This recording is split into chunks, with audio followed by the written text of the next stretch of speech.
Selamat berjumpa kembali dalam video pembelajaran dengan tema listrik statis. Dalam video ini akan dijelaskan tentang medan listrik. Medan listrik itu adalah suatu daerah yang bila mana suatu partikel bermuatan listrik diletakkan di daerah tersebut akan mengalami gaya listrik. Jadi prinsipnya kita harus menentukan dulu apakah suatu daerah itu, misalnya ini ada suatu daerah ya. Daerah itu kita letakkan suatu muatan listrik. Maka kalau kemudian sudah kita letakkan muatan listrik, tentunya daerah-daerah ini nanti sudah terpengaruh oleh muatan yang kita letakkan itu. Dampaknya adalah jika kita letakkan suatu muatan lain di daerahnya itu, maka akan mengakibatkan muatan lain itu mengalami gaya kolom. Misalnya yang warna merah ini, karena dia itu berada di daerahnya medan listriknya yang warna hijau, maka dia akan mengalami gaya tolak. Demikian juga jika kita meletakkannya muatan itu di sini, karena di sini ada medan listriknya, dia pun juga akan ditolak. Artinya apa? Besarnya medan listrik itu, misalnya ada satu daerah titik P, maka di titik P ini pun, kalau nanti kita letakkan muatan, misalnya dia itu muatannya positif, maka dia akan ditolak. Kalau kita letakkan muatannya di sini negatif, maka dia akan ditarik. Artinya di titik P ini ada medan listrik. Besarnya medan listrik disimbolkan sebagai E titik P. E-nya huruf besar, P-nya itu sebagai indeks, ya. Bukan E dan P-nya itu sebagai huruf yang nilainya atau bentuknya ukurannya sama. Bukan, karena kalau E dan P-nya ukurannya sama, nanti kita membacanya sebagai energi potensial. Jadi huruf E-nya itu lebih besar dibandingkan huruf P. Huruf P sebagai indeks. Maka nilainya adalah K dikalikan Q per R kuadrat.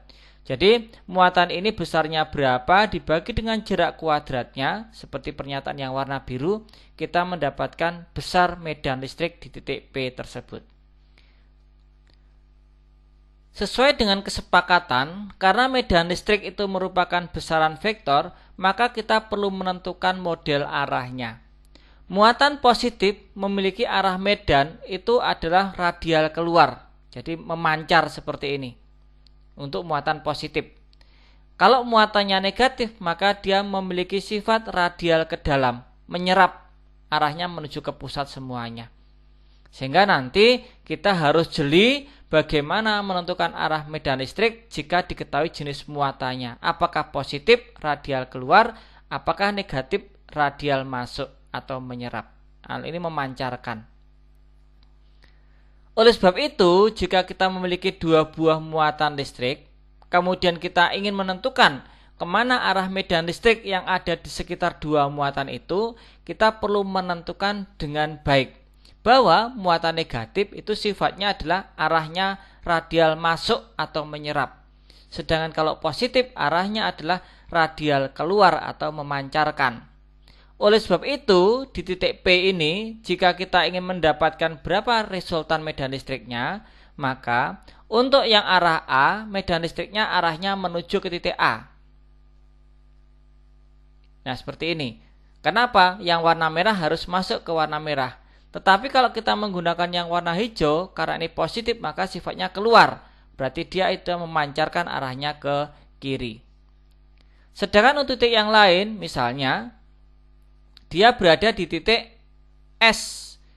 Maka titik S itu karena titik S di sini, maka sifatnya untuk warna merah masuk. Karena masuk berarti arahnya ke atas.